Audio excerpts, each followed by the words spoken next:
the gambling news nobody asked for, with our dear host Dr. Desi.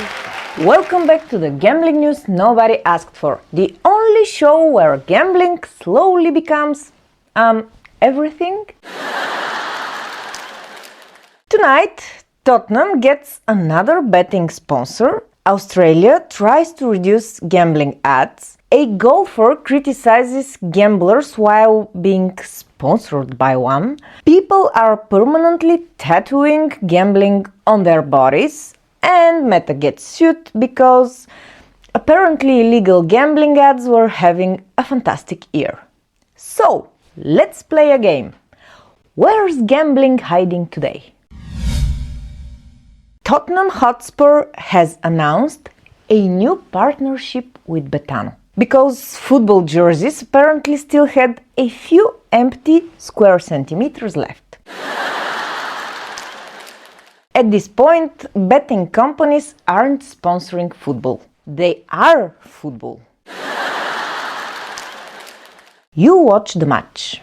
The stadium says, Betano! The LED boards say, Betano. The halftime analysis is sponsored by betting. The commentators discuss betting odds. I'm honestly surprised the referee doesn't flip a coin sponsored by DraftKings.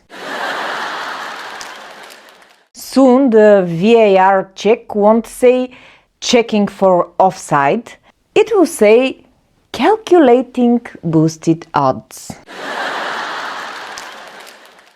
And football fans have become so used to this that seeing a shirt without a gambling logo now feels suspicious. You look at it and think, wait, who's paying for this team?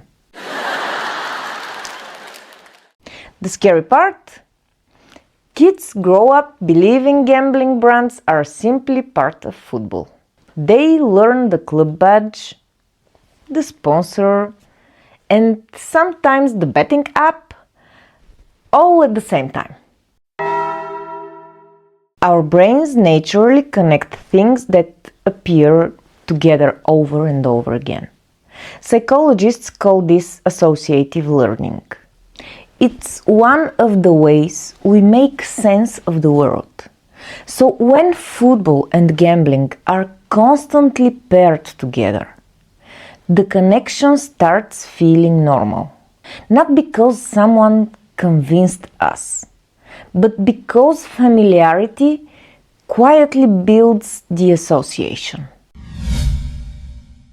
And now, Australia is once again trying to reduce gambling advertising. And the gambling industry is less than thrilled. Some politicians want stronger restrictions. Others say the proposals don't go far enough. And gambling companies keep repeating, advertising doesn't create gambling problems. Fantastic. Then let's test that theory. If advertising doesn't work, why are you spending hundreds of millions on it?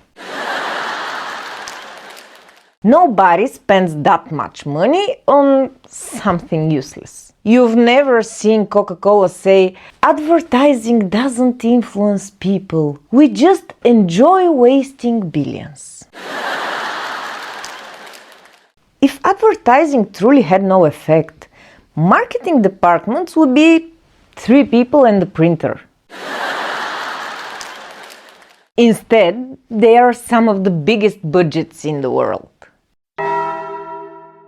Advertising isn't only about getting someone to gamble today. More often, it's about becoming familiar.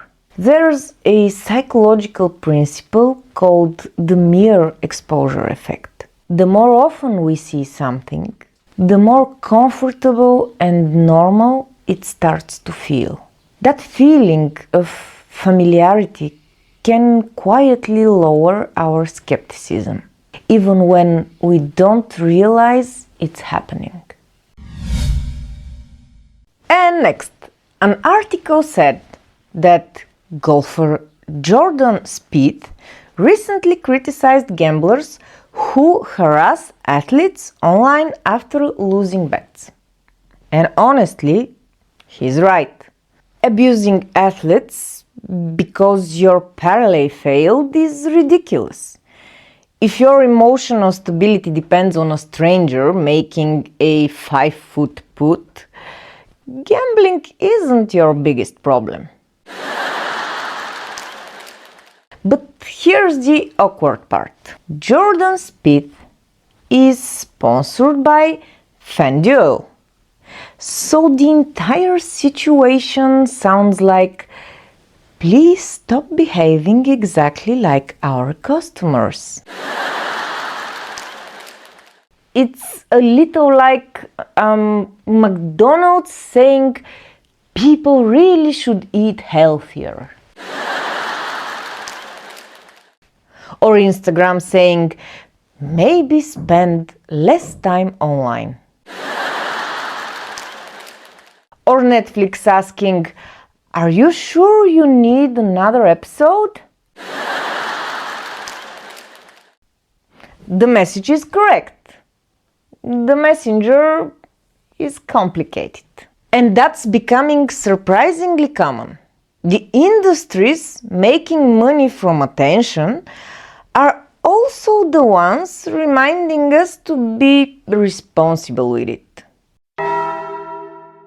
There's something psychologists call the halo effect.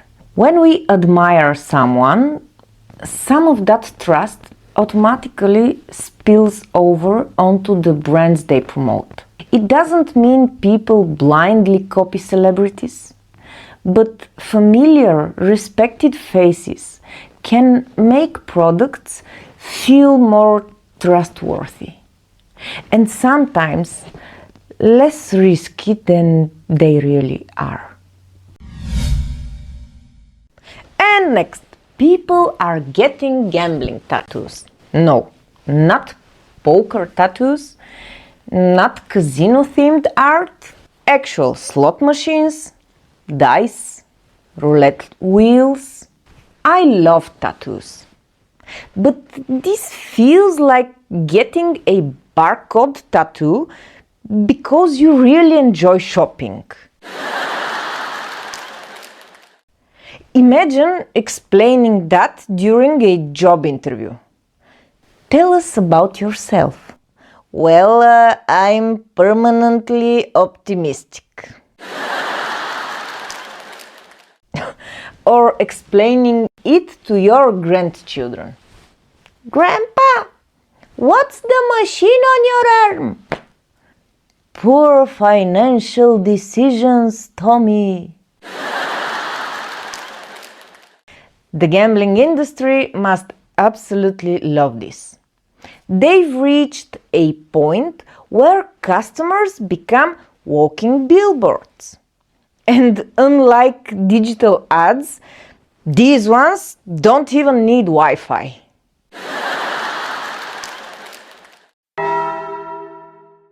Our brains constantly respond to reminders.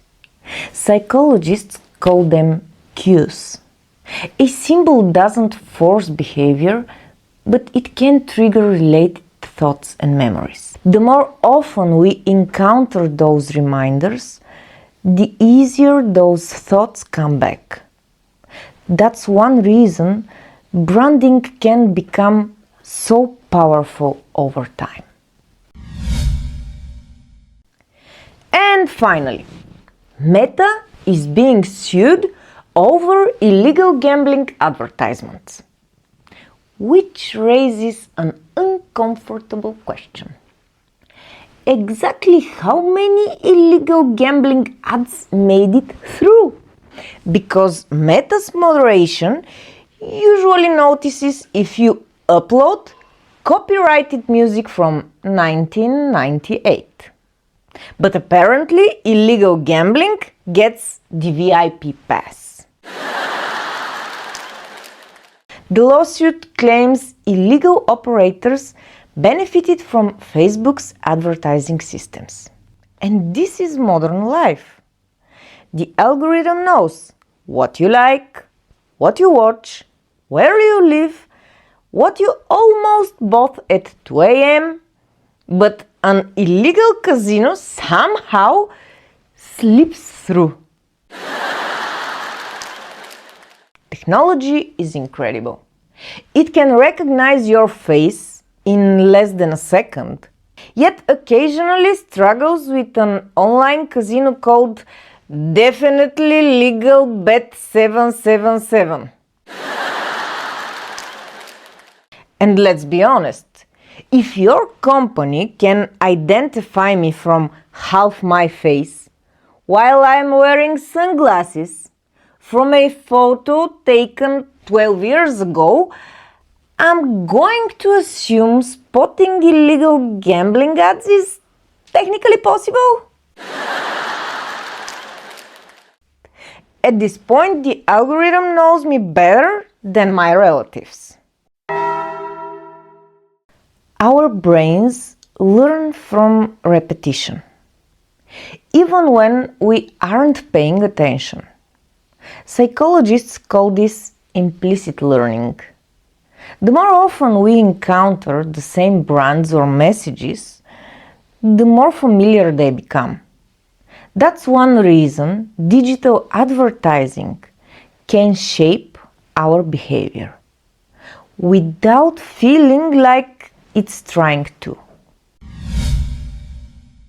And so, today we learned football increasingly looks like gambling.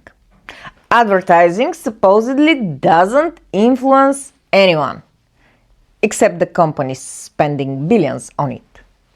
Celebrity athletes tell people to gamble responsibly, while wearing gambling sponsors.